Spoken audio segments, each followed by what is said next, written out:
Sahabat Oase Rohani Katolik yang dikasihi dan mengasihi Tuhan, apa kabar Anda semua? Semoga Anda dalam keadaan sehat, tetap semangat, dan selalu penuh dengan sukacita. Senang sekali pada hari ini saya Francisca Audrey bisa kembali hadir dan menyapa sahabat dalam acara Oase Rohani Katolik, edisi hari ini. Santa Rosa dari Lima mengatakan bahwa tanpa beban penderitaan, mustahil untuk mencapai puncak rahmat. Karunia rahmat akan meningkat seiring dengan meningkatnya perjuangan. Sahabat yang terkasih, pada hari ini kita akan mendapatkan inspirasi rohani dari Romo Hieronymus Roni Dahwa MSC. Romo Roni, terima kasih Romo. Terima kasih Mbak Audrey, terima kasih para sahabat Oase Rohani Katolik yang masih setia untuk mendengarkan firman Tuhan, dan semoga hari ini menjadi hari yang penuh rahmat. Anda semua diberkati dengan sukacita Tuhan, dan Anda juga pasti bisa menjadi berkat bagi banyak orang. Amin. Baik sahabat yang terkasih, seperti biasa kita akan mengawali perjumpaan kita. Kita mohon penyertaan Tuhan untuk di dalam seluruh rangkaian acara permenungan pada hari ini dengan doa pembuka yang akan dipimpin oleh Romo Roni. Silakan Romo. Marilah kita berdoa dalam nama Bapa dan Putra dan Roh Kudus. Amin. Allah Bapa kami yang Maha Pengasih, melalui sabdamu yang menjelma menjadi manusia, Engkau selalu ada untuk kami. Ajarilah kami agar selalu mengimani dan mengandalkan Putramu dalam suka duka hidup kami. Khususnya sepanjang hari ini, semoga firman-Mu yang kami dengarkan dan kami renungkan bisa menjadi inspirasi rohani bagi kami, menjadi mutiara yang terindah dalam hidup kami. Itu boleh kami bagi-bagikan dalam hidup kami bersama dengan keluarga dan komunitas di tempat kerja kami, ataupun setiap orang yang kami jumpai dalam hidup sepanjang hari ini. Bapa di surga, anugerahkanlah kami sukacita-Mu yang melimpah, berkat sabda-Mu yang kami dengarkan, kami renungkan pada hari ini. Engkaulah Tuhan dan pengantara kami kini dan sepanjang segala masa. Amin. Dalam nama Bapa dan Putra dan Roh Kudus. Amin. Terima kasih Romo. Terima kasih. Terimalah bebanku dan belajarlah daripadaku, sebab aku lembut dan rendah hati, maka hatimu akan tenang. Pembacaan diambil dari kitab Keluaran. Waktu Musa mendengar sabda Tuhan dari tengah semak duri bernyala, berkatalah ia kepada Tuhan, "Apabila aku menemui orang Israel dan berkata kepada mereka, Tuhan nenek moyangmu telah mengutus aku kepadamu, dan mereka berkata, siapakah namanya? Apa yang harus kukatakan kepada mereka?" Sabda Tuhan kepada Musa, "Aku adalah Sang Aku." Lalu dilanjutkan, "Katakanlah ini kepada orang Israel, Sang Aku telah mengutus aku kepadamu." Sabda Tuhan pula kepada Musa, "Katakanlah ini kepada orang Israel, Tuhan, Allah nenek moyangmu, Allah Abraham, Allah Ishak, dan Allah Yakub, telah mengutus aku kepadamu. Itulah namaku untuk selamanya, dan itulah sebutanku turun-temurun. Pergilah, kumpulkanlah para tua-tua Israel, dan katakanlah kepada mereka, Tuhan, Allah nenek moyangmu, Allah Abraham, Allah Ishak, dan Allah Yakub, telah mengutus aku kepadamu. Itulah namaku untuk selamanya, dan itulah sebutanku turun-temurun. Pergilah dan kumpulkanlah para tua-tua Israel, dan katakanlah kepada mereka, Tuhan, Allah nenek moyangmu, Allah Abraham, Allah Ishak, Allah Yakub, telah menampakkan diri kepadaku, serta bersabda, Aku sudah mengindahkan kalian, dan juga apa yang dilakukan di Mesir terhadapmu.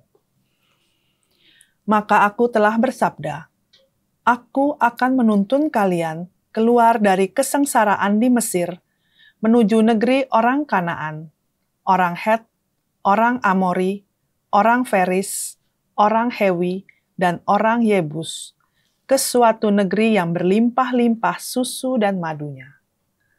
Setelah mereka mendengar perkataanmu, maka engkau bersama-sama para tua-tua Israel harus menghadap Raja Mesir. Kalian harus berkata kepadanya, Tuhan, Allah orang Ibrani, telah menemui kami.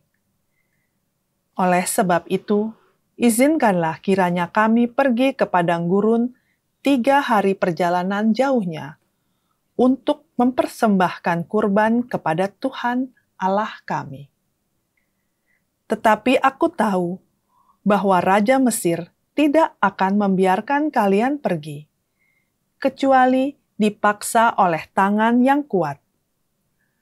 Maka aku akan mengacungkan tanganku dan memukul Mesir dengan segala perbuatan yang ajaib yang akan kulakukan di tengah-tengahnya. Sesudah itu, Raja Mesir akan membiarkan kalian pergi. Demikianlah sabda Tuhan. Syukur kepada Allah. Sahabat terkasih, kita tanggapi pembacaan dari Kitab Keluaran dengan Mazmur tanggapan, Tuhan selamanya ingat akan perjanjiannya. Tuhan selamanya ingat akan perjanjiannya.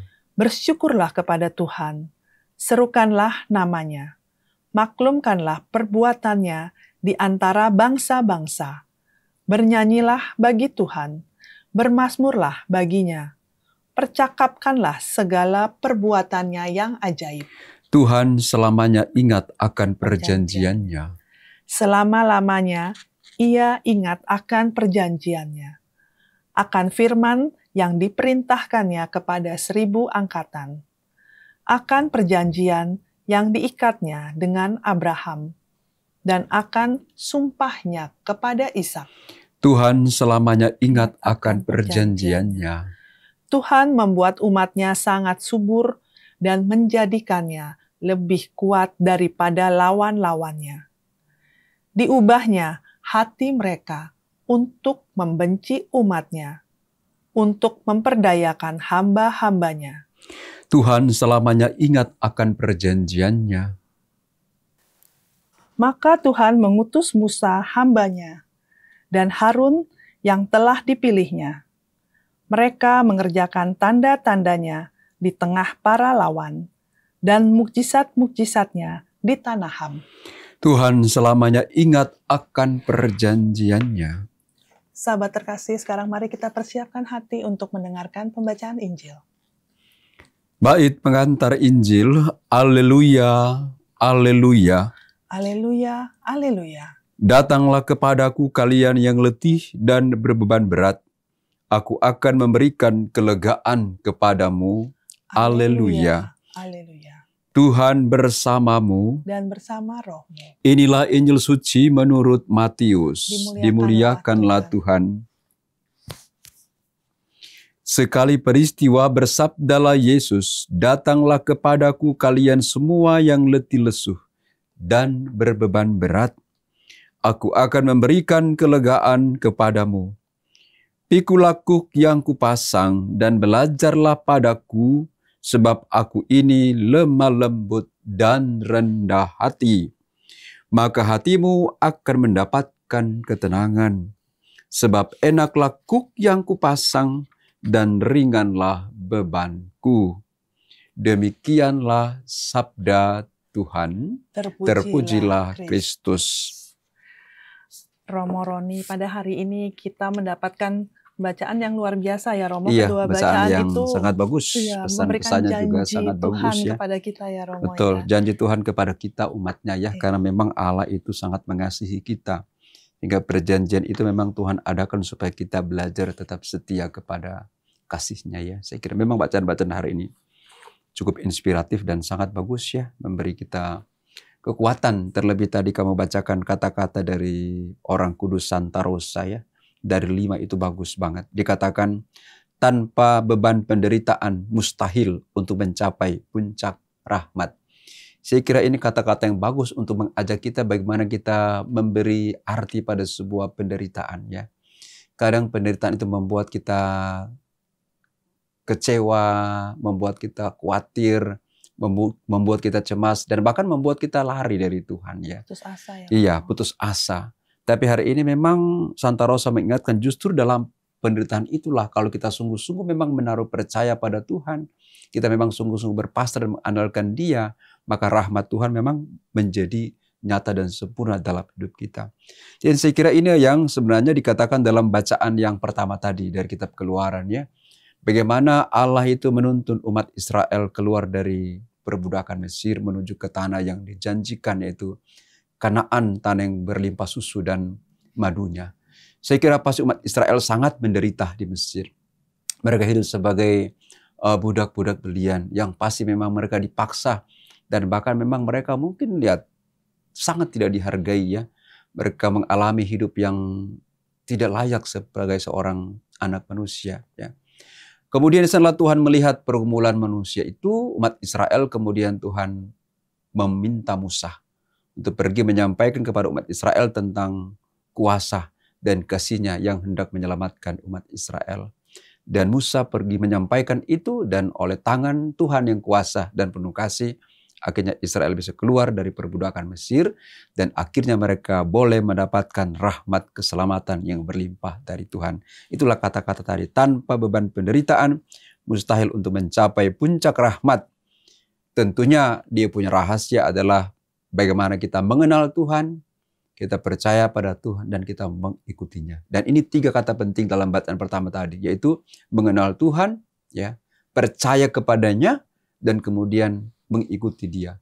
Saya kira dalam bacaan pertama tadi itu Musa ketika sebelum dia pergi pada umat Israel, dia bertanya kepada Tuhan, Tuhan kalau sampai di sana mereka tanya siapa namamu, saya mau bilang apa sama mereka? Tuhan katakan kepada mereka, namaku adalah Aku adalah Sang Aku. Musa mau mengajak kita semua yang pada hari ini tentunya percaya kepada Tuhan, agar kita semakin mengenal Tuhan dalam hidup kita. Apalah arti sebuah nama ya? Nama itu menggambarkan atau nama itu adalah identitas kita. Dengan nama kita Roni, orang mengenal, oh Roni itu seperti ini. Orang katakan Ratna, oh Ratna itu seperti ini. Orang namakan Audrey, Audrey seperti ini. Jadi nama itu menunjukkan identitas kita. Nama itu menunjukkan siapa kita. Dan karena itu ketika Musa bertanya, siapa namamu? Kalau mereka bertanya, katakan namaku adalah Aku adalah Sang Aku. Artinya Allah itu adalah Allah, yaitu pribadi yang tidak diciptakan, tapi dia sendiri menciptakan dirinya sendiri dan datang sebagai juru selamat manusia. Aku adalah Sang Aku. Allah mengatakan bahwa Allah itu adalah di atas segala-galanya. Dialah yang mempunyai kuasa. Dia yang mempunyai bumi dan segala isinya. Karena itu, sekali lagi, Musa mau mengajak kita pada hari ini, agar mari kita mengenal Tuhan dengan sebaik-baiknya. Kita mengenal Tuhan tentunya dari pengalaman-pengalaman hidup kita masing-masing. Umat Israel mengenal Tuhan dari pengalaman mereka di Mesir. Yaitu ketika mereka diantar keluar dari Mesir sampai ke tanah Kanaan, mereka kemudian percaya dan mereka kenal bahwa Tuhan itu adalah Allah penyelamat, Allah yang penuh kasih, Allah yang sekali lagi menjadi pembawa rahmat bagi kehidupan mereka. Nah, saya kira para sahabat Usuran Katolik yang terkasih, Mbak Audrey, pesan bacaan pertama hari ini, yang pertama kita diingatkan, mari kita kenal Tuhan dengan sebaik-baiknya. Kita mengenal Allah dengan namanya, yaitu namanya adalah Allah yang mempunyai kuasa, yang menjadi juru selamat kita, yang menjadi sumber kasih yang melimpah dalam hidup kita. Yang kedua adalah ketika Musa menyampaikan siapakah Allah kepada umat Israel, kemudian mereka percaya bahwa apa yang disampaikan oleh Musa itu adalah sungguh-sungguh Allah yang akan datang untuk menyelamatkan mereka dari penindasan Mesir. Jadi inilah tahap kedua. Setelah kita mengenal, setelah kita kenal Allah, kita kemudian percaya kepada Allah. Ada banyak orang mengenal Allah, ya, tetapi kadang ragu-ragu dan kadang tidak percaya kepadanya. Ya, kita lebih percaya pada manusia, kita lebih percaya pada mungkin harta, kita mungkin lebih percaya pada jabatan, kita mungkin percaya pada kekuasaan dunia atau pada kepercayaan-kepercayaan yang lain. daripada kita percaya kepada Tuhan yang sebenarnya adalah Dia adalah Allah yang punya kuasa ya di atas bumi, segala isinya di surga maupun di bumi. Saya kira ini tahap kedua yang bagus dalam bacaan pertama tadi katakan. Jadi ketika Musa menyampaikan tentang siapakah Allah yang mengutusnya dan mereka mengenal itulah Allah namanya, kemudian mereka percaya, mereka yakin pasti lewat Musa ini kita akan selamat. Ya, percaya. Nah, yang terakhir tahap ketiga adalah setelah mereka mengenal Tuhan, mereka percaya kepada Tuhan, yang terakhir yaitu mereka membiarkan diri dituntun oleh Tuhan. Artinya setelah mereka percaya, mereka harus juga kemudian menyerahkan hidup mereka kepada Tuhan. Melepaskan. Ya. Harus berani meninggalkan Mesir dan pergi ke tanah yang artinya harus terbuka. Harus berani keluar. Jadi orang yang mengenal Tuhan, orang yang percaya kepada Tuhan harus membuat dia berani keluar dari dirinya sendiri. Terlebih kalau dalam penderitaan, dalam pergumulan, dalam kesulitan kita harus berani keluar. Jangan kita tinggal dalam jalan. Kita harus terbuka untuk menyampaikan bahwa memang sekali lagi Allah kita Allah yang penuh kasih, Allah yang peduli, Allah yang mengerti, Allah yang tidak merancang masa depan kita yang sia-sia. Tapi Allah merancang hidup kita ini, anak-anaknya punya masa depan yang penuh harapan dan damai sejahtera yang berlimpah. Saya kira bacaan pertama ini punya pesan 3 ini dalam perenungan saya. Itu pertama adalah kita diingatkan untuk mari kita semakin mengenal Allah. Yang kedua kita semakin percaya kepadanya. Dan yang ketiga kita kemudian mengikuti kehendaknya dengan cara kita belajar keluar dari zona nyaman kita, keluar dari cinta diri kita, keluar dari egoisme diri kita, keluar dari dosa-dosa kita untuk berjalan ke tanah yang baru, yaitu hidup yang penuh rahmat, hidup yang diselamatkan yang Tuhan janjikan untuk kita.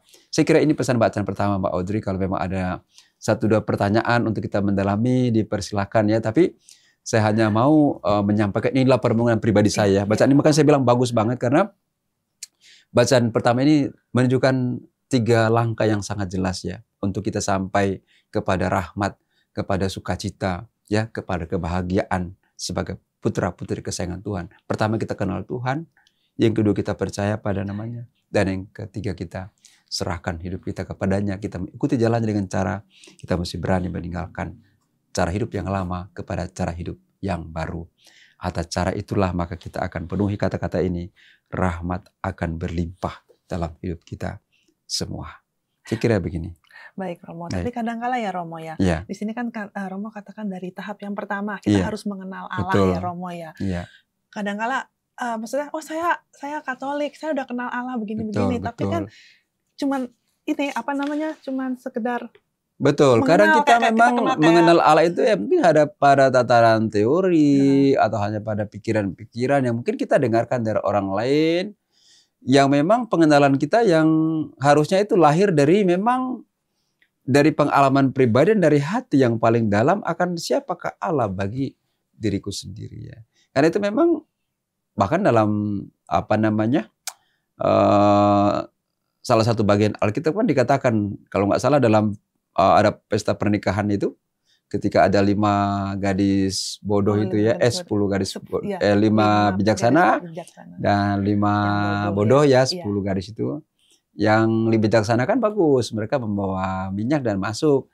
Yang bodoh itu kan mereka nggak bawa persiapan. Akhirnya ketika pesta dimulai pintu tertutup, mereka ketuk-ketuk pintu dan teriak-teriak, Tuhan bukakan kami pintu dong, bukakan kami pintu dong. Tuhan bilang siapa kalian? Saya nggak kenal kalian. Padahal mereka bilang kami kenal kok.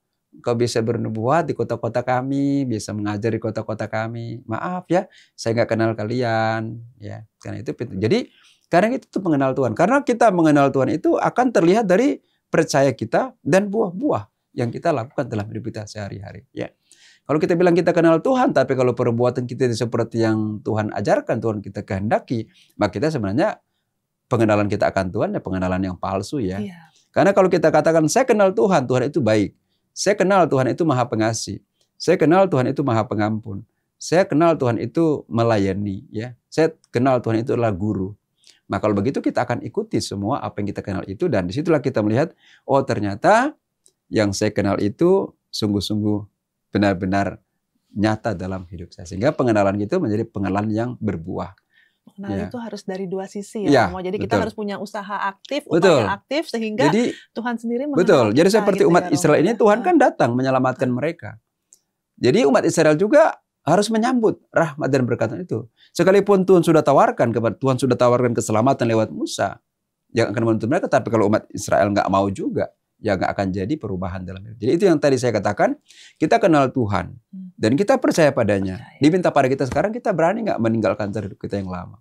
Karena kadang kita tuh kenal Tuhan dan kita juga mau untuk hidup kita diberkati, tapi kita nggak mau berubah. Betul. Gitu Udah ya. nyaman ya, Romo. Ya, kita sering ke gereja gitu ya, kita sering ikut persekutuan doa atau kegiatan rohani, tapi kita tidak mau berubah gitu. Kalau begitu maka pengenalan kita menjadi pengenalan Tuhan yang menjadi sia-sia karena tidak membawa transformasi atau perubahan dalam diri kita. Jadi sekali lagi ini yang harus kita renungkan ya sepanjang hari ini, kalau kita memang benar-benar kenal Tuhan dan percaya padanya, supaya terjadi perubahan ya kita harus berani untuk berubah ya. Saya kira itu. Jadi ini penting sekali ya, supaya kita tidak hanya mengenal Tuhan pada tataran-tataran hanya namanya saja gitu ya. Hanya namanya doang. Oh, dia Allah yang baik, tapi kemudian itu tidak menjadi jiwa, tidak menjadi roh, dan tidak menjadi pendorong atau tidak menjadi buah dalam perbuatan kita sehari-hari. Saya kira juga menjadi hampa ya, pengenalan yang kosong gitu ya. Masa kita kenal Tuhan itu punya kuasa, tapi kita sering khawatir, kita sering cemas, kita sering ragu. Padahal kita katakan kita kenal Tuhan. Ya kalau you kenal Tuhan itu Maha Pengasih, Tuhan itu Maha Baik, punya kuasa, itu harusnya merasuk dalam diri. Sehingga ketika ada pergumulan, ada masalah, itu kamu harus tetap dikuatkan. Saya tahu, saya punya Tuhan yang baik. Saya tahu Tuhan, saya adalah Tuhan yang hebat, Tuhan yang dahsyat. Nah ini kemudian pengenalan itu melahirkan kepercayaan, dan kepercayaan melahirkan berkat dalam hidup kita. Ya, seperti ini. Karena kita percaya, otomatis rahmat akan datang kepada diri kita. Ya, terlebih artinya kita percaya, dan setelah kita percaya kemudian kita juga mengubah hidup kita menjadi seperti yang Tuhan kehendaki. Karena percaya juga belum cukup. Kurang ya.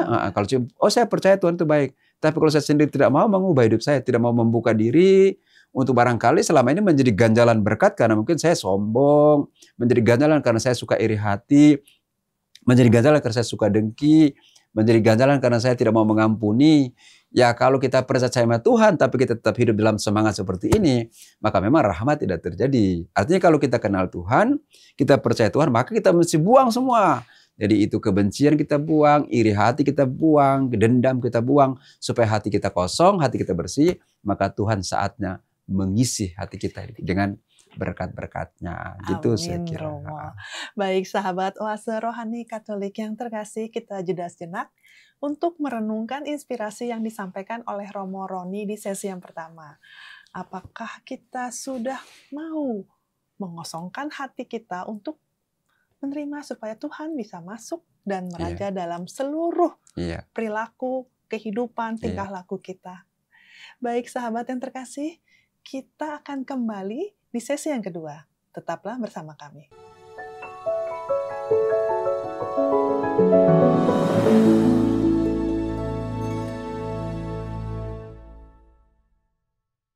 Sahabat Oase Rohani Katolik yang dikasihi dan mengasihi Tuhan, terima kasih sahabat masih dengan setia mengikuti acara Oase Rohani Katolik edisi hari ini, Pekan Biasa yang ke-15. Masih bersama dengan Romo Hieronymus Roni Dahwa MSC dan saya Francisca Audrey, kita akan melanjutkan untuk mendapatkan inspirasi-inspirasi rohani dari bacaan-bacaan pada hari ini. Romo Roni, inspirasi apa lagi nih yang bisa kita dapatkan, Romo? Baik, terima kasih Mbak Audrey bersama dengan para sahabat Oase Rohani Katolik yang terkasih. Kini kita coba merenungkan kembali Injil ya pada hari ini, yang saya kira tidak terlepas dari pesan-pesan bacaan pertama yang kita sudah renungkan tadi ya, dari kitab Keluaran, bagaimana Allah itu yang memperkenalkan diri kepada umat Israel, yang namanya adalah Aku adalah Sang Aku, Allah Abraham, Allah Ishak dan Allah Yakub, yaitu Allah yang baik, Allah yang menuntun Israel keluar dari Mesir dan menghantar umat Israel ke tanah yang terjanji yang berlimpah susu dan madunya, yang menjadi gambaran bagaimana Allah itu memberikan kehidupan baru yang penuh rahmat bagi umat Israel. Dan kini Injil hari ini juga memberikan juga penegasan yang sangat konkret tentang Allah yang diperkenalkan oleh Musa dalam bacaan yang pertama tadi ya. Allah sendiri yang menyapa kita. Datanglah kepadaku, kamu semua yang letih lesu dan berbeban berat. Ini undangan yang paling indah sebenarnya, undangan yang paling luar biasa yang Tuhan sampaikan kepada kita semua pada hari ini. Datanglah kepadaku, kamu semua yang letih lesu. Saya kira bagian pertama dari Injil ini, penginjil ingin mengatakan siapakah Allah yang sesungguhnya. Siapakah Yesus, Putra Allah yang kita percaya. Yaitu Dia yang datang untuk membebaskan kita dari penindasan, dari kuasa dosa, dari mungkin keletihan, kelesuhan, dari beban-beban hidup yang disebabkan oleh kekurangan-kekurangan dan kelemahan-kelemahan manusiawi kita. Saya kira pesan pertama dari Injil yang kita renungkan pada hari ini mengingatkan bahwa kita ini manusia yang lemah. Manusia yang punya dengan kekurangan, hidup di dalam dosa. Kadang kita mengalami pengalaman keletihan, mengalami pengalaman di mana kita merasa berbeban berat. Dan itu memang sering kita alami ya. Masalah di kantor, masalah dalam keluarga, sakit penyakit, relasi-relasi kita dengan orang lain, atau mungkin usaha-usaha kita yang memang kadang menghantar kita sampai pada pengalaman di mana kita merasa sungguh-sungguh letih, sungguh-sungguh lesuh, sungguh-sungguh tidak berdaya, hingga kita katakan kita mempunyai beban yang berat. Dalam pengalaman seperti itu, Tuhan tidak meninggalkan kita. Tuhan tidak melepaskan kita, tapi Tuhan menawarkan undangan. Mari, datanglah kepadaku. Jadi saya kira undangan ini menunjukkan bagaimana kita ini adalah manusia lemah, kita punya kekurangan, kita punya pergumulan yang begitu banyak, yang kadang datang dalam hidup kita, maka tidak ada tempat kita berteduh, tidak ada tempat untuk kita datang melepaskan semua itu, kecuali kita datang di dalam Tuhan.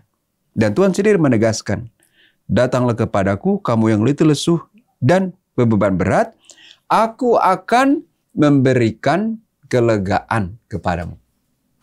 Ini sekali lagi, ini kata-kata ini memang kata-kata yang penuh harapan ya, melegakan kita. Ternyata dalam penderitaan, dalam pergumulan, dalam keletihan, dalam kelesuhan, dalam setiap beban hidup yang kita alami, ternyata Tuhan itu selalu siap untuk memberikan kita kelegaan.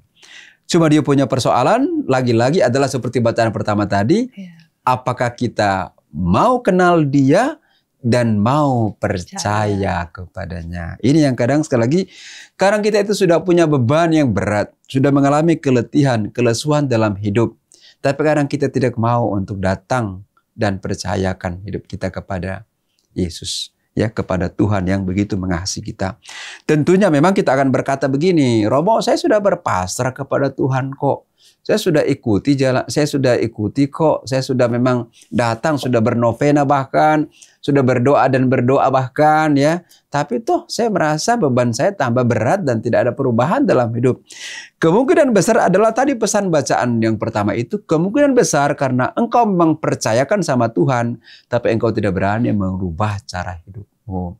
Engkau tidak berani mengambil resiko. Engkau tidak berani untuk datang melangkah maju kepada Tuhan, sekalipun engkau mungkin dalam hatinya ada ganjalan yang berat, harus berani untuk melepaskan dan tinggalkan untuk datang kepada Yesus. Dia akan memberikan kelegaan kepadamu.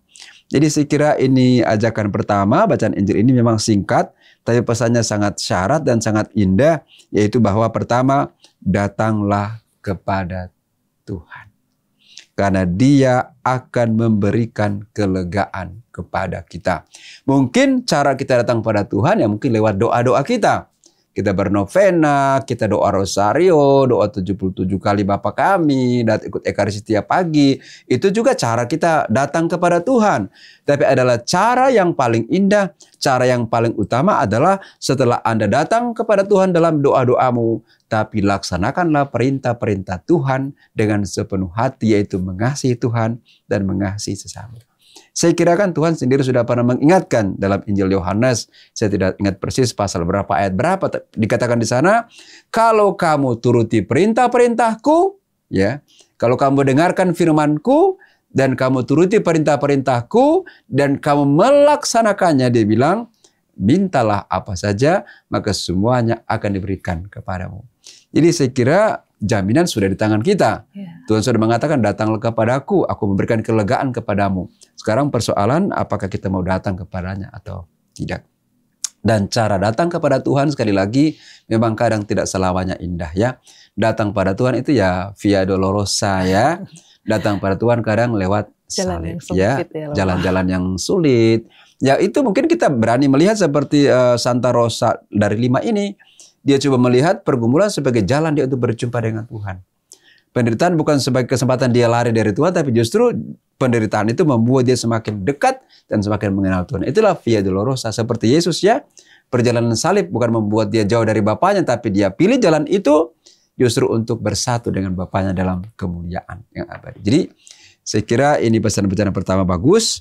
Datanglah kepadaku, kamu yang letih lesu dan beban berat. Ya. Yang kedua dikatakan, pikul lakuk yang kupasang dan belajarlah padaku, sebab aku ini lemah lembut dan rendah hati. Bayangkan. Jadi setelah dia katakan datanglah kepadaku, dia bilang, dia kasih jaminan yang berikut adalah memang pikul lakuk yang kupasang dan belajarlah padaku, sebab aku ini lemah lembut dan rendah hati. Jadi Allah mengatakan kita tuh jangan takut sebenarnya menghadap hadirat Tuhan. Kita harus punya konsep yang benar tentang Tuhan. Bahwa Tuhan itu bukan Tuhan yang menghukum. Tuhan itu bukan Tuhan yang mengadili. Tuhan itu bukan Tuhan yang suka mengancam. Tapi Tuhan itu adalah Tuhan yang lemah lembut dan rendah hati. Jadi dia menerima kita apapun adanya kita. Karena dia memang adalah pribadi yang lemah lembut. Dan pribadi yang rendah hati.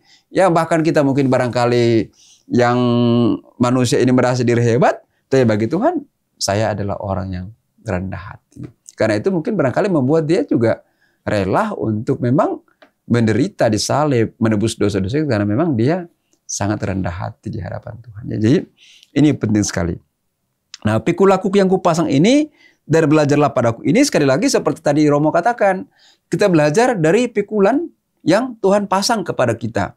Belajarlah daripadanya menyangkut penderitaan, menyangkut pergumulan dalam hidup. Jadi Tuhan Yesus sendiri pun dia satu, lahir sudah di kandang, ya, tempat yang hina. Kita masih bersyukur, masih punya rumah. Mungkin lahirnya di rumah sakit, di tempat yang bagus. Yesus kan enggak. Yang kedua, dia katakan anak manusia serigala mempunyai liang. Tapi anak manusia tidak punya bantal meletakkan kepala. Itu dia sendiri tidak punya bantal. Kita punya bantal empuk-empuk di rumah. Banyak lagi ya. Banyak lagi. Dia nggak punya bantal meletakkan kepala. Dia juga waktu muridnya bertanya, di mana rumahmu? Dia bilang, ayo ikut aku. Dia nggak tunjuk, ini rumah saya. Dia nggak tunjuk rumah saya. Ataupun kalaupun ada rumahnya, kita katakan ya rumahnya bapaknya Santi Yosef. Juga rumah yang sederhana. Rumah seorang tukang kayu yang sangat sederhana. Di akhir hidupnya apa? Dia kemudian menderita di salib. Jadi kalau kita lihat Yesus punya hidup itu memang sebenarnya memang jauh lebih berjuang, lebih bergumul dari kita. Dia memang awal hidup memang dari kesederhanaan. Bahkan kalau kita katakan jauh lebih daripada kehidupan kita saat ini, ya. Karena itu dia katakan belajarlah daripadanya. Artinya kalau sekarang ini kita mungkin menderita, kita bergumul, mungkin pendapatan kita tidak seperti kemarin, jangan cepat kita berputus asa. Dan kita bersungguh karena dia sudah memberi pelajaran.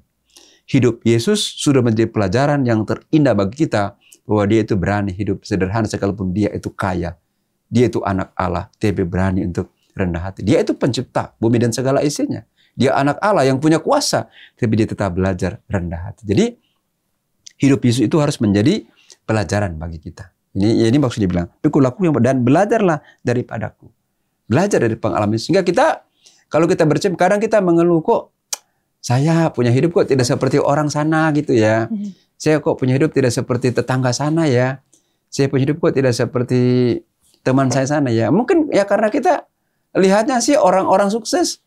Ya lihat coba orang-orang di bawah, orang-orang yang memang berjuang. Kita lihat, oh ternyata hidup saya jauh lebih baik daripada orang yang ada di bawah sana. Jadi supaya sekali lagi Audrey bersama dengan para sahabat Oserauna Katolik dan terkasih dalam hidup ini, kita sekali lagi harus bercermin, harus melihat dan belajar pada Yesus.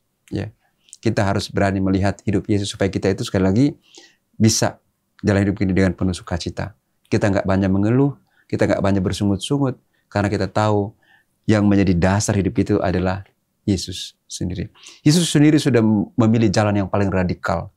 Dia lahir di kandang yang hina, dia wafat di salib. Yang tidak akan mungkin anak manusia seperti kita akan mengalami hal itu. Saya kira tidak ada manusia lahir di kandang, tidak ada. Dan tidak ada antara kita pun yang matinya di salib, nggak ada.